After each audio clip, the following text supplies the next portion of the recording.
David and I dive into the possible roasters that are going to rip Tom Brady a new one in his upcoming Netflix special. Then we begin to know the Buccaneers' upcoming opponents, starting with Marcus Mosher and Landon McCool, the hosts of Locked On Cowboys. Let's go. You are Locked On Buccaneers, your daily Tampa Bay Buccaneers podcast, part of the Locked On Podcast Network, your team every day.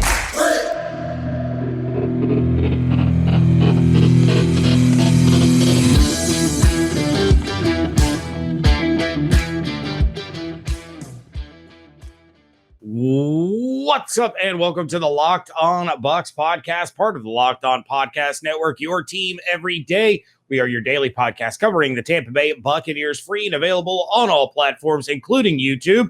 And we thank you for making us your first listen or view of the day. I am James Yarcho, joined by my absolutely outstanding co-host, Mr. David Harrison. You can check out all of his written work over at BucsGameDay.com. Check out mine over at BucsNation.com. And of course, follow along on Twitter at Locked On Bucs, at JYarcho_Bucs, and at DHarrison82.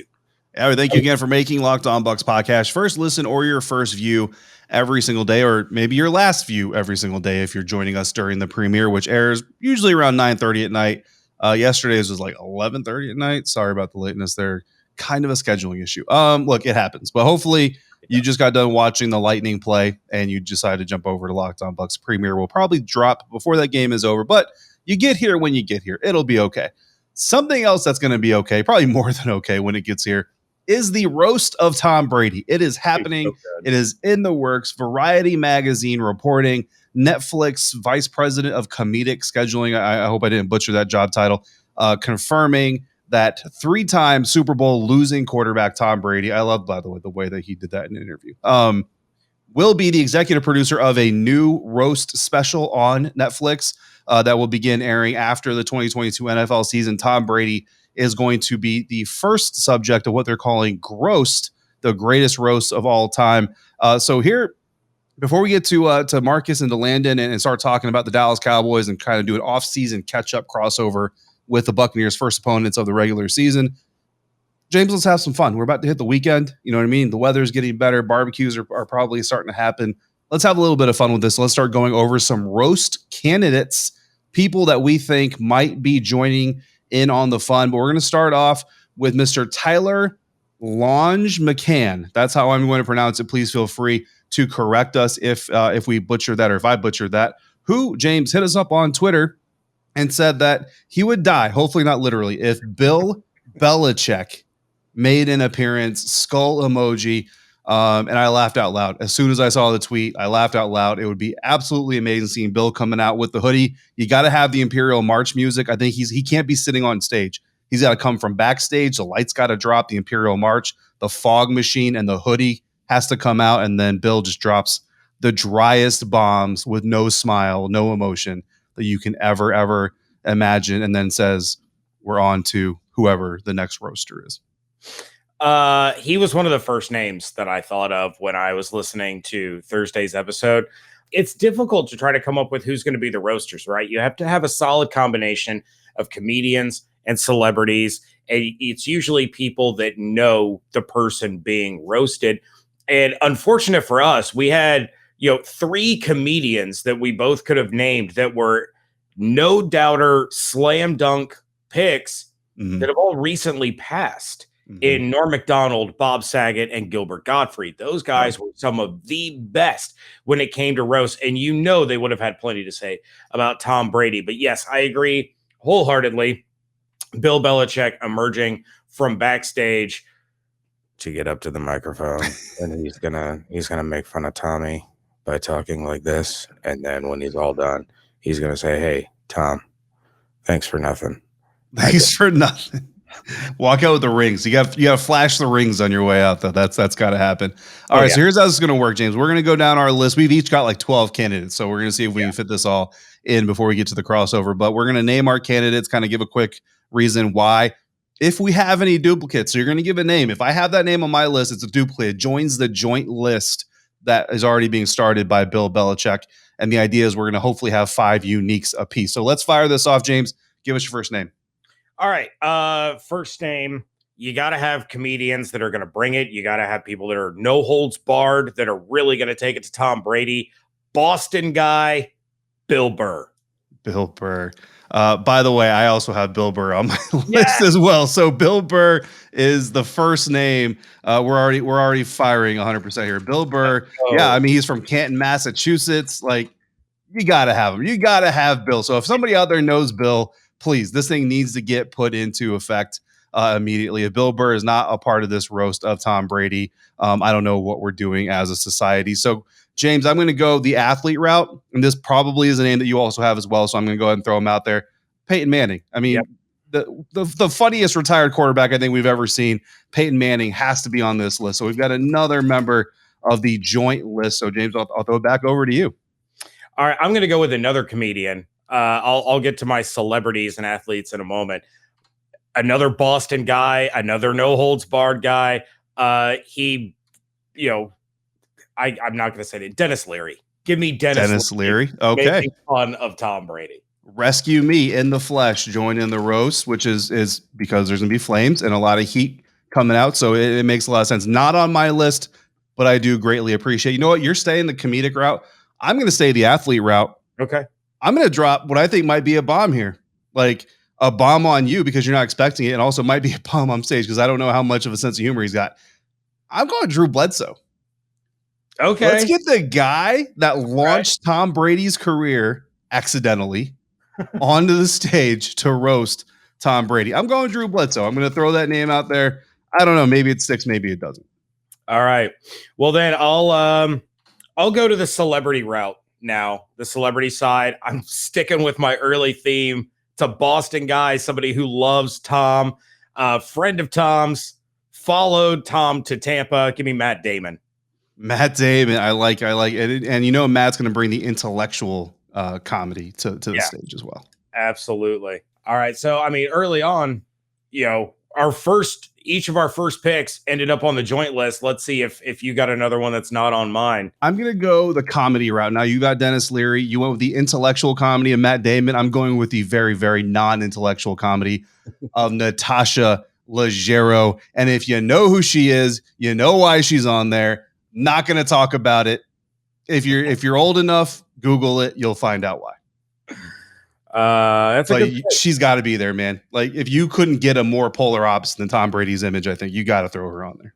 All right. Well, I'll stay with the celebrity / athlete route. It is not a roast of Tom Brady if Gronk is not in the house. Give me Gronk. I would love to give you Gronk, but Gronk is also on my list. So Gronk is going on the joint list. Rob Gronkowski. Absolutely. And he's going to have no shirt on. So there will be a joke made about Rob Gronkowski being the first person up there not with a shirt on instead of the candidate that I just put up prior to this. So I'm going to go to the opposing fan well now, James.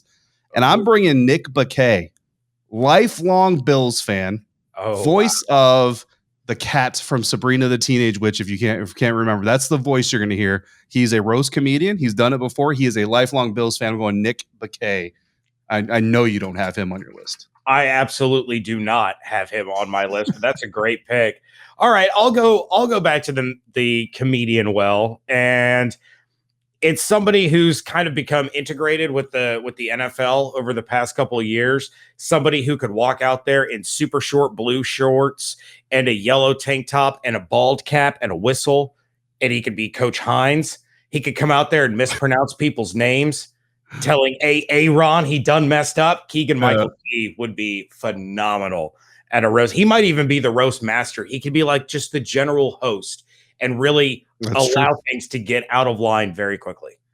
That is very true. I'm gonna stick with the opposing fan celebrities, and I'm gonna go the intellectual route that you went with Matt Damon. I'm gonna counter you with a Jon Stewart, lifelong Giants fan, because who has had Tom Brady's number in Super Bowls but the New York Giants? Jon Stewart's gonna have a field day with that one. All right, yeah, definitely not on my list. I'm gonna go back to the celebrity athlete. Well, low-key funny dude. He's probably going to have some stories about Tom that Tom would rather not be told in front of millions of people on Netflix. Julian Edelman. Julian, you know what? Julian is a good one. I thought about putting Julian on there, but I was like, I don't want to have two former teammates on my list, but I do like Julian Edelman. Let's see. We're only getting 5 individuals, so this could be my last pick. So I really want to make sure that it's a guy that I know you're not going to have, and I'm going the friendly face. You went the friendly, like Drew is probably a friend, but I mean, let's be honest. There's a little bit of envy probably there, a little bit of jealousy. Natasha is not going to be nice at all. Nick is not going to be nice. John is not going to be nice. Let's go Mark Wahlberg. Really good friend of Tom Brady's. He's got some comedic ability. Another Pats guy. You know he's going to love all kinds about Tom Brady, but that's what makes it even better is forcing a guy who loves him to also roast him. All right. Well, since I only have one more here that I can pretty much guarantee would end up on my individual list, I realize it's a pipe dream, but he would be so perfect. He's an athlete. He's a comedian. He does not care who he is roasting, including tens of thousands of Titans fans at the NFL draft in Nashville. Pat McAfee was legendary at a roast of Tom Brady, especially given the Colts-Patriots rivalry from back in the day. Yeah, McAfee. Let's do it. Absolutely. He and Peyton could bring that Colts heat to the stage. I love it. So there's our list. So you got Dennis Leary, Matt Damon, Keegan-Michael Key, Julian Edelman, Pat McAfee.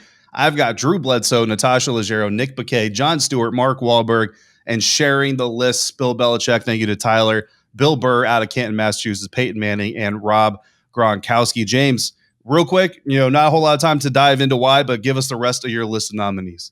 The couple of comedians I had left were Jeffrey Ross and Pete Davidson. Those guys are both really fantastic and roast. And then the last celebrity/athlete I had was The Rock. Yeah, so I had The Rock as well. Dwayne Johnson is a lifelong Dolphins fan. And, he's rapped, he's acted, why not try to get up there and be a roaster? Eli Manning is another one, and Peyton is there. Eli could be there. Larry David, lifelong Jets fan. I put him on there. Here's the sleeper, another Dolphins fan, Johnny Depp. And think about this.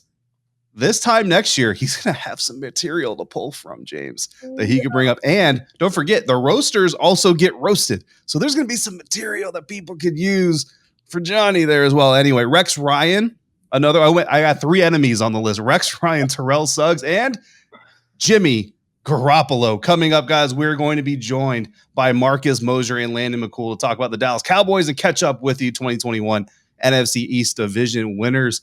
But first, our partners at BetOnline continue to be the number one source for all your betting needs and sports information. Find all the latest odds, news, and sports developments, including this year's basketball playoffs, Major League Baseball scores, fights, and even next season's NFL futures. BetOnline is your continued source for all your sporting wagering information from live betting, playoffs, esports, and more. Head to the website today or use your mobile device to learn more about the trends in the action at BetOnline, where the game starts.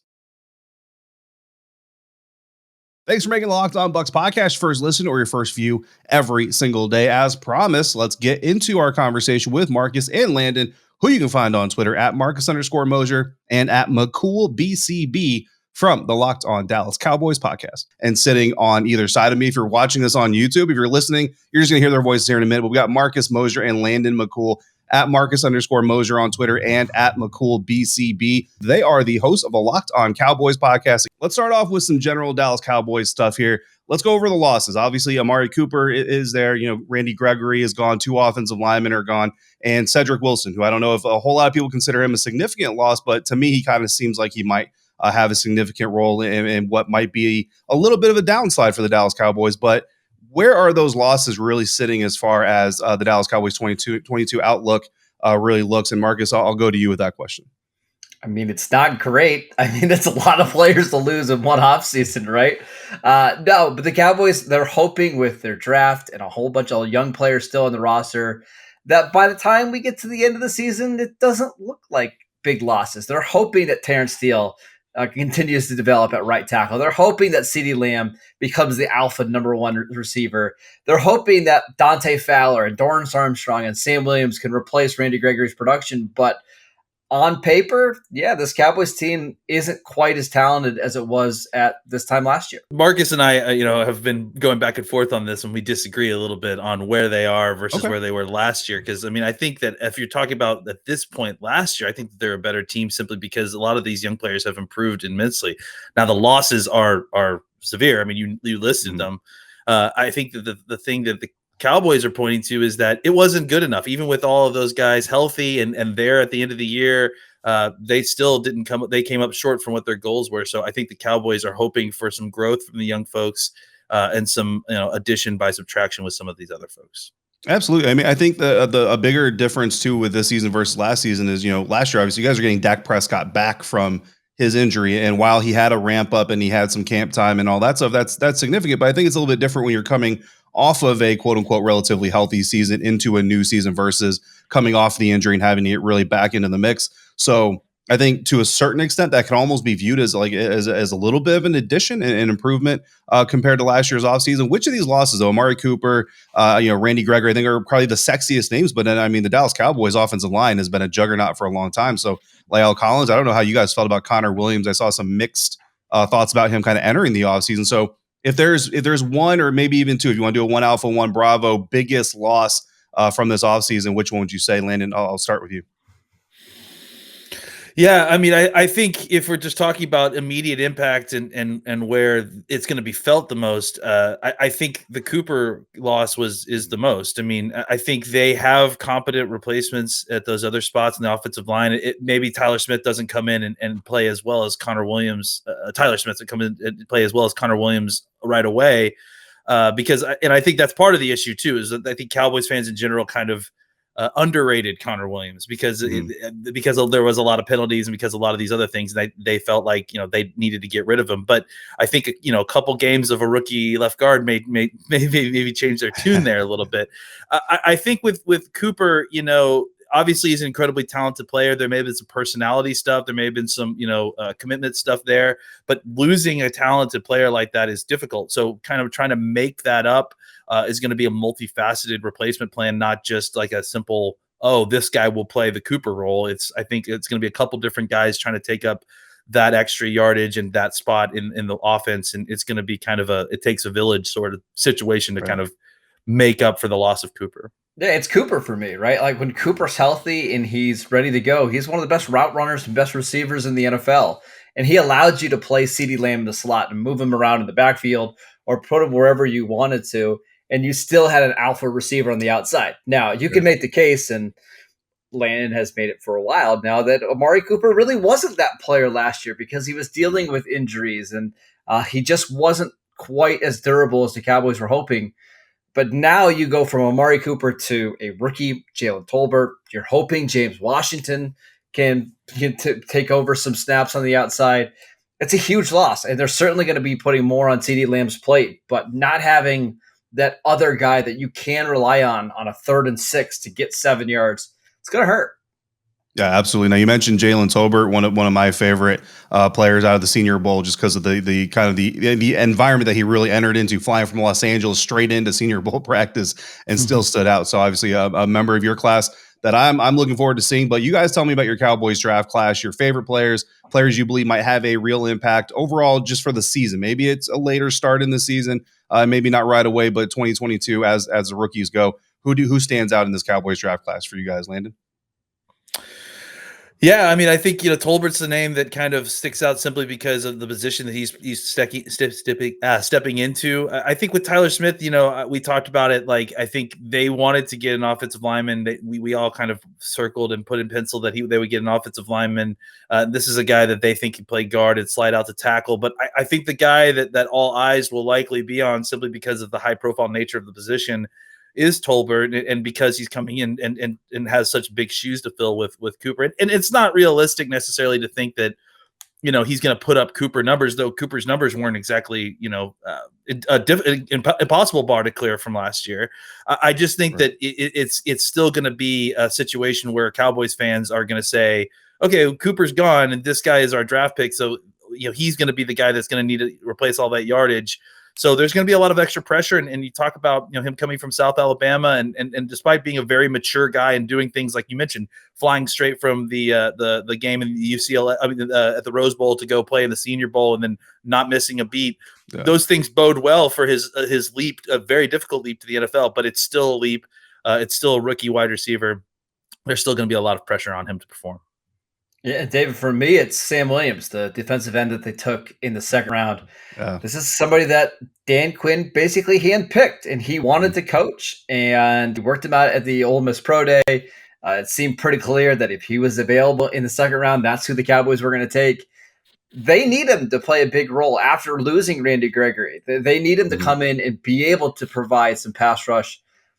I don't know how much you can expect from a rookie that's kind of changing positions after basically being like a 5 technique at Ole Miss last year, but they need him to come in and play a lot of snaps. So that'll be an interesting one to follow.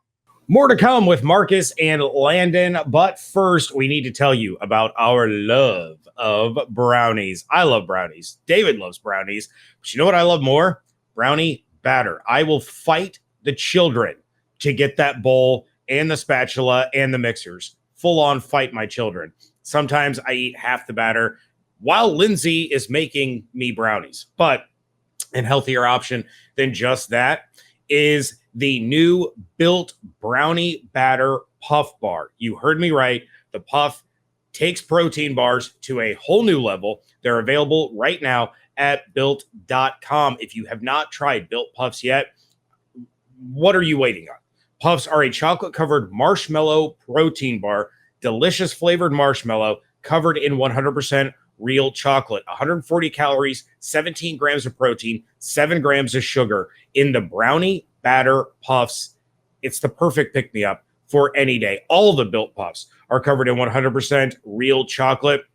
That means that with Built, you can eat healthy and actually enjoy doing it. They are made with a collagen protein, which your body absorbs more efficiently and provides tons of health benefits. The brownie batter puffs will have you completely forgetting that you are eating a protein bar. There's no need to pinch yourself. This is real life. Go to Built.com and get brownie batter puffs right now. Built.com, promo code LOCKED15 for 15% off your order. Again, promo code LOCKED15 for 15% off at Built.com. Wrapping things up here on a Friday edition of the Locked On Bucs podcast, and we are going to kick it back over to Marcus Mosher and Landon McCool one more time, the hosts of Locked On Cowboys. All right, the Tampa Bay Buccaneers and the Dallas Cowboys face off in week 1 of the 2022 NFL season, just like they did, guys, in week 1 of the 2021 NFL season. Now, this game's a little bit different, but let's hit those draft picks real quick. We kind of talked about the overall season, right? How impactful can these rookies be? Let's talk about week 1. Are there any rookies in this draft class that you think that, as it comes to hosting the Tampa Bay Buccaneers, could be a surprise player? And just full disclosure, you guys have zero advantage in this because you've seen them do nothing outside of shorts and t-shirts so far. So not to put you on the spot, but I'm gonna put you on the spot. What rookie might actually impact this game in week 1? I mean, the Cowboys are hoping that Tyler Smith probably doesn't impact this game, right? He's going to be blocking Vita Vea up front, which is going to be terrifying for a first-year guard, basically playing a new position. But yeah, I think you're going to see Tyler Smith start at left guard. I think you'll see Jalen Tolbert be one of their 3 starting receivers. And then I fully expect Sam Williams and Jake Ferguson to play a lot of snaps. So the Cowboys are going to be relying a lot on rookies. Plus, I think we're going to have a rookie kicker, an undrafted free agent rookie kicker making his debut as well. So a lot of rookies going to be on the field for Dallas. Yeah, I concur with what he said. I think Tyler Smith we're just hoping that Tyler Smith will be a better road bump than Connor Williams for Vita Vea. Maybe just a little bit more stout, maybe just a little bit more of a raise of the suspension when he runs over Tyler Smith. So I think that's all you can hope for when you're starting a rookie guard inside. And, I think the people that we just mentioned, Tolbert, Ferguson, Williams, those are guys that are kind of all in the range to see some significant playing time. And then, like Marcus mentioned, it wouldn't be this game without it wouldn't be a Cowboys game at this point without having to mention the kicker. And we'll see exactly what a rookie drafted free agent could do to kind of help maybe seal a late kick and win the game. Yeah, Bucs fans feel that kicker pain. Trust me, guys. They've been through that as well. Now, last time these two teams saw each other, 31-29 was the finish in primetime in Tampa, again, to start the 2021 NFL season. A closer game than a lot of people in Tampa expected, to be honest with you. It's week 1 again. It's primetime again, but it's in Jerry's world. So let's compare the feel of kind of finding out that this is going to be Dallas's first opponent this season versus last season. And we kind of talked about the Dak Prescott coming into the season healthy versus injured. Is that having an impact, or how is there a different field this year versus last year? Or is it ultimately kind of just the same go get Brady and defeat him type of atmosphere? It feels like internally, like inside Cowboys world, that it's the same. I mean, I think like last year we talked about, I think nationally folks were talking about Dak. They're talking about the shoulder, they're talking about the ankle, they're talking about, is he healthy? I think for Cowboys fans at that point, we have kind of been living and breathing it through training camp. We had an idea of where he was. I don't know that many of us were terribly worried about where things were, but that was kind of the conversation. I feel like this year, the kind of outside the Dallas sphere and inside the Dallas sphere is kind of lined up. It's the revenge game, or it's the rematch game. Everyone like enjoyed the game. I think even Cowboys fans that were disappointed that we lost were thrilled that we kind of proved ourselves against what we thought was one of the most talented teams in the NFC, and kind of proclaimed ourselves as in the mix for being a team last year. I think this is a similar situation. It's a rematch. The Cowboys proved that they can play with these guys.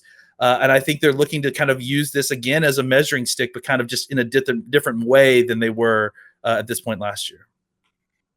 Yeah, I don't really have anything else to add. It's between good teams. Listen, last year I think a lot of Cowboy fans overreacted too. That, hey, the defense is going to be absolutely awful. Look at Brady, tore right through him.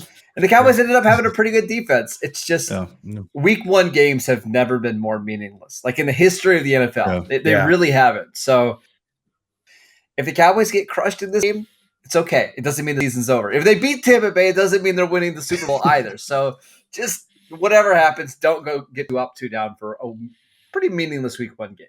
Yeah, absolutely. I kind of I always compare it to, I'm an Ohio State fan, so I always compare it to the Buckeyes. They always lose like an early or a late September, early October game against a ranked opponent, and then everybody gets up in arms when they're in the Final Four conversation at the end of the season because they lost a game. It's early season. So that's when, if you're going to stumble and learn some hard lessons, that's when you want to do it. Is week 1 through 4, not week 16 through 18. Now, Dallas's defense, you mentioned it. Their rush defense, not the greatest last year, not the worst either, but not the greatest. New Buccaneers head coach Todd Bowles has said that he does plan on his offense running the ball more last year or this year than they did last year. Leonard Fournette is back, but Ronald Jones, the backup, is now in Kansas City. So 3rd-round pick Rachaad White out of Arizona State has hopefully some promise that we haven't seen yet, but we're hoping to see. Keyshawn Vaughn, a couple years into his career. Giovanni Bernard, the veteran. What do you expect the Cowboys to do from either a schematic standpoint, Dan Quinn, or what have you seen in the roster formation to try to help secure that run game or run defense, knowing that teams like the Buccaneers are going to look to run against them a little bit more?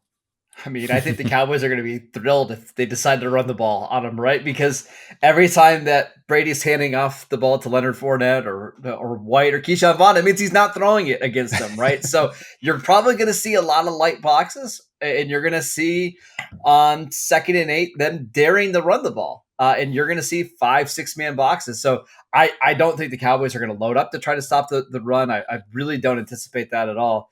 And we'll just see how long Brady and Byron Leftwich can stay patient and just keep, churning those 4 or 5 yard runs. I think that the Cowboys defense is going to be, if there's one area where this Cowboys team, I think, got better obviously better than they were last year, it's stopping the run. I think if you just look at the personnel that were on the field at this time last year, one name that we have not mentioned from this draft class, and I'm kind of surprised that Marcus didn't mention right there, was John Ridgeway, who's become a very big Cowboys favorite just from some of the interviews he's given since he's been here. But I think as far as just a big, strong body that is hopefully won't be moved as much, the fact that the Cowboys added another one of those, they already had Quentin Bohanna from last year who will come back with another year under his belt. DeMarcus Lawrence will obviously be back. Fowler, I think, is going to be a little bit of a better run player than maybe Randy Gregory was. And I think some of these other people that are mixing in, including Golston, will give you better snaps. I think there's going to be improvement in the defensive tackle area with Gallimore, Oso Digizua, and even maybe Tristan Hill. So I do think, and again, Parsons having a whole season under his belt. They're bringing back Leighton Vander Esch. Hopefully, maybe we'll have Jabril Cox. I don't know. We'll see at that point. I actually feel like we aren't so sure about the pass rush. We aren't so sure about coverage, though we do know the coverage is similar to what it was last year. But the run defense, I think specifically for the Cowboys, I think has taken a step forward, kind of just based on the names we see on paper. So we'll see how that plays out and how the immovable object versus the unstoppable force works with week one in the Cowboys run defense versus the Bucs run game. One last big thank you to Marcus and Landon. You can find them on Twitter at Marcus_Mosier and at McCoolBCB of Locked On Cowboys for coming in. And we thank you for making Locked On Bucs your first listen or view of the day. Now make your second listen Locked On NFL. The schedule may be dark, but the NFL never stops, and neither does Locked On NFL. Get insights and opinions from hosts including Ross Jackson, Chris Carter, and Tony Wiggins, plus local Locked On NFL hosts repping all 32 squads. There's no offseason for the real fans, so make sure you're subscribed to Locked On NFL on YouTube or wherever you get your podcasts. David and I will be back on Monday. So if you have questions, you have topics, you have people that should be roasting Tom Brady that David and I didn't mention, and you want to make sure that they are included in our lists, go ahead and send us an email to lockedonbucspodcast@gmail.com or give us a shout at 813-444-5841. For David Harrison, I am James Yarcho. Until next time, check out everything David is doing over at BucsGameDay.com. Check out everything I am doing over at BucsNation.com. And follow along on Twitter at LockedOnBucs, at JYarcho_Bucs, at DHarrison82. Hope you all have an absolutely outstanding weekend. Stay safe, stay healthy, wash your hands, be good to one another, fire those cannons. We thank you so much for joining us right here at Locked On Bucs.